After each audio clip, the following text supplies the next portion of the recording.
I'm Evelyn Chang reporting for the WJI Times Observer from Manhattan. Like many states across the country, New York State has been forced to make budget cuts to state institutions that have caused tuition hikes. But the relatively inexpensive tuition has been the reason why most students can get an education at the City University of New York. It's close proximity to my house. It's cheap. CUNY is basically the school that people go to because they can't afford Ivy League schools. But students recognize that without tuition hikes, schools will not have the funds to operate. If everyone keeps cutting down the tuition, you can't pay the teachers, and half the money goes to the professors. Students, if they're not paying a high amount of money, the school can't institute other programs like, school programs, clubs, everything that brings them all together. CUNY faculty see few options other than petitioning for more state funding.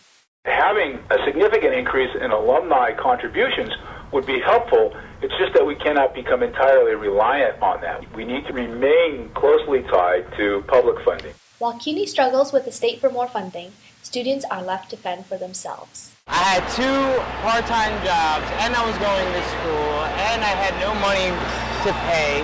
I didn't qualify for student loans, and it was just really hard. It was like impossible to try to go to school without any help.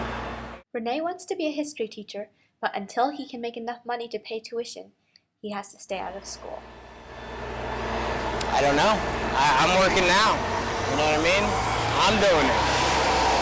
I gotta make it happen. Until a solution is found, students and faculty will have to find their own means of funding. This is Evelyn Chang reporting for the WJI Times Observer.